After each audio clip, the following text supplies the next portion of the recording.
narito ang isa pang kwento ng buhay at pag-ibig. Muli nating balikan ang nakaraan. Muli nating buhayin ang alaala. Dear Heart. Sulat mula kay Ram, yung ating babasahin ngayon, mga kabisyo, pakinggan natin ang kanyang kwento. Narito ang kanyang sulat, nagsasabing, Dear Heart.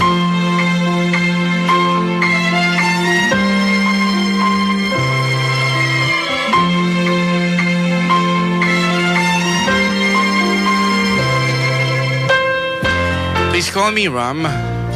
May dalawa pa akong mababait na anak, Dear Heart. Nagkaasawa ako nung bago ako magtapos ng kolehiyo, Dear Heart. Pabuti na lang ay last semester na nung nabuntis ko ang aking kasintahan at pinakasalan din kalaunan.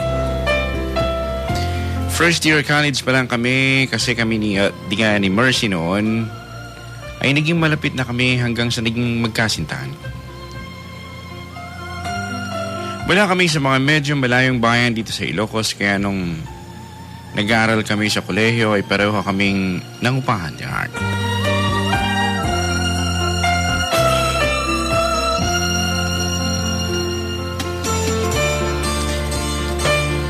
Dahil sa mayroong kaibigan si Itay na nakatira sa malapit sa eskwelahan ay binigyan ako ng kwartong matitirahan.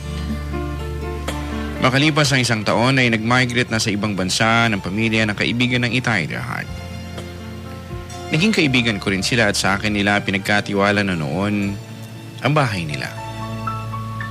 Pero bilang respeto sa kanila, yung kwarto ko lang ang aking ginagamit noon. Pumapanhik lang ako sa bahay nila kung maglilinis ako at kung isa-supervise ko, Dear Heart. Binibigyan din nila ako ng allowance para magamit sa maintenance ng bahay nila, Dear Heart. Dahil dito ay malaya ang GF ko noon na magpalipas ng gabi sa kwarto ko. Kaya hindi namin naiwasang magkaroon ng anak, Dear Heart. Agad akong nakahanap ng trabaho noon matapos ang graduation namin. Nagpakasal kami ni Mercy, Dear Heart. Masaya ang binuo naming pamilya. Kaya nga umabot ng ilang taon bago ko siya nakalimutan nung pumanaw siya, Dear Heart. Masakit isipin na maikling panahon lang ang aming naging pagsasama, Dear Heart. Para makalimot ako ay aking nilinisan ang tinitirahan naming bahay upang ma-divert ang aking atensyon sa iba.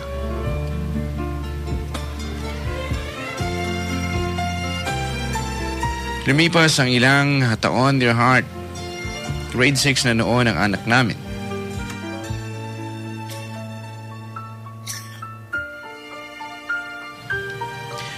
Dear Heart, nasanay ang aking anak na hihatid o di kaya hatid sundo siya lagi. Pero minsan na late ako'y inihatid siya ni Rowena, Dear Heart. Parent siya ng classmate ng aking anak, Dear Heart. Hindi siya kagandahan pero approachable siya kaya naman naging instant friends kami.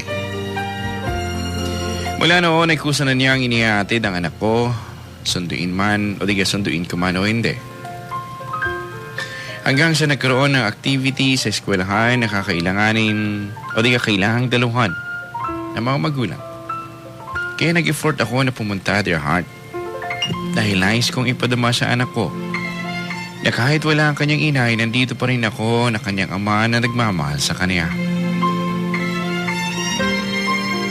Sa pagkakataong ngayon ay nagkaroon kami ng pagkakataong mag-usap na matagal ni Rowena.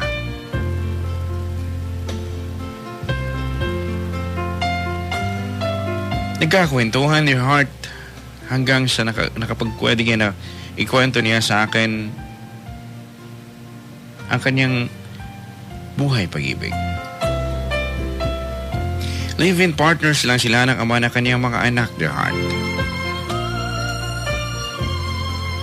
May ibang babae ang kanyang kinakasama pero tinitiis lang niya dahil sa kanyang mga anak.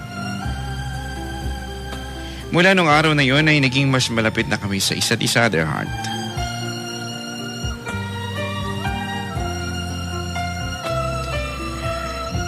Nagpatuloy ang aming pagsasama hanggang sa unti-unti na rin akong nahuhulog sa kanya. Pero dahil sa genuine Ilocano tayo, inirespeto ko pa rin ang relasyon nila ng kanyang boyfriend, dear heart. Open ako na magkaroon muli ng relasyon, kaya lang ay mas mahalaga kasi sa akin ang aking anak, dear heart. Kaya hanggang kaibigan lang ang naging relasyon namin noon.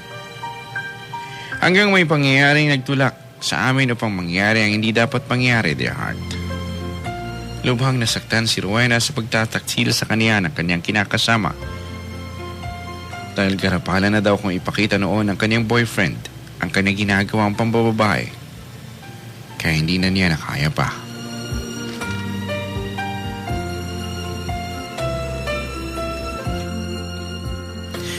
Dear heart, dinala na niya sa kanila ang kanyang mga anak.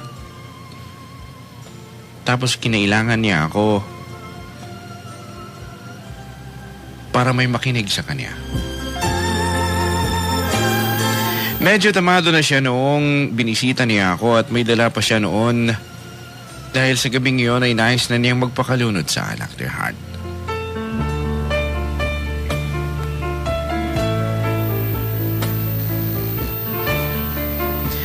Dear heart, hindi lang iyon ang nagpakalunod sa gabing iyon. Naging sa matagal ng pag-ibig sa isa't isa na musbong at naghumulagpos na. Dear heart, kinaumagahan ay wala na kaming pagsisisi sa nangyari. Hindi na rin siya ginambala noon ng kanyang boyfriend dahil mayroon na siyang iba kaya naging malaya kami na magsama at magpakasal. Hindi ko inasahan na darating si Rowena sa buhay ko at nagpapasalamat ako dahil iniwan naman ako ni Mercy. At naging sapat si Rowena upang kahit papano'y naging mas masaya ako. At pati na rin ang aking anak. Yan ang aking kwento. Maraming salamat sa iyo, dear heart. Ipapasalamat, Ram.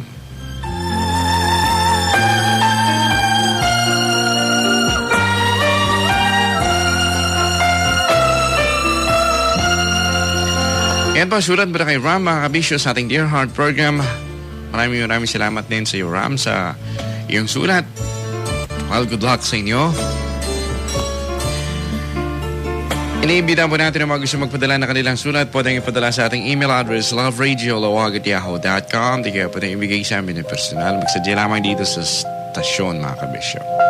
Or pwede mag-PM sa ating Facebook. Well, Ram, ito ang song na para sa iyo.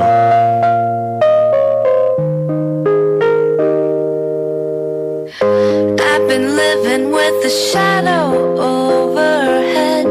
I've been sleeping with a cloud above my bed.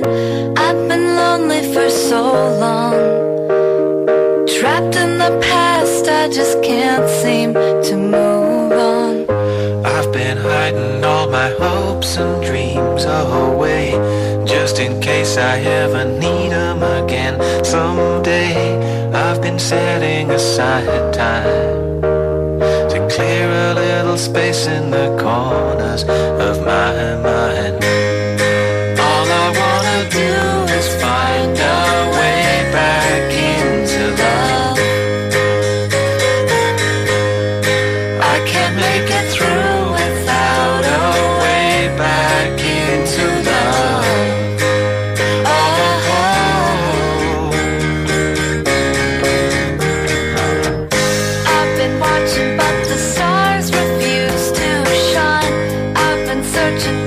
Just don't see the signs. I know that it's out there. There's gotta be something for my soul somewhere.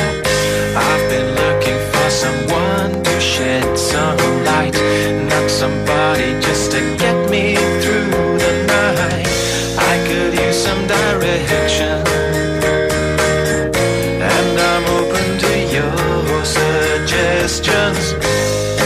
All I wanna do is find a way back into love. I can't make it through without a way back into love.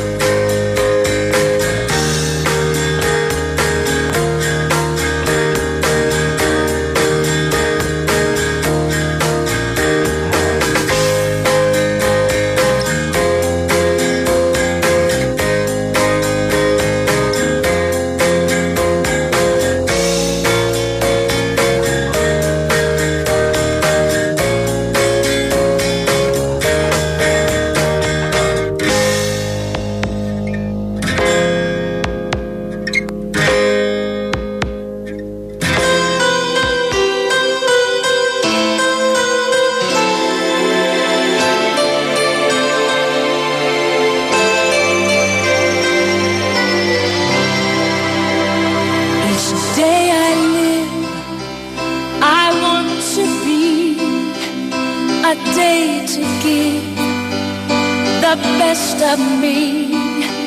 I'm only one, but not alone. My finest day is yet unknown. I broke my heart for every gain. To taste the sweet, I face the pain.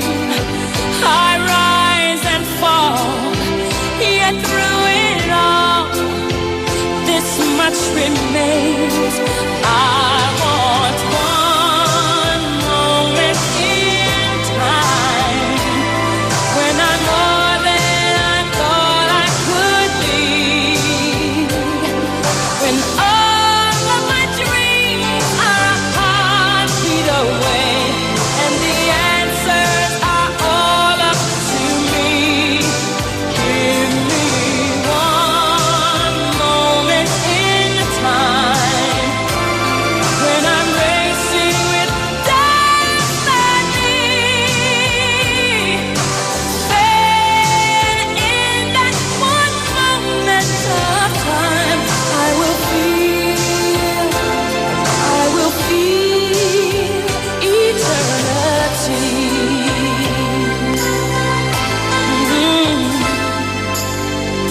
I'd live to be the very best. I want it all, no time but less.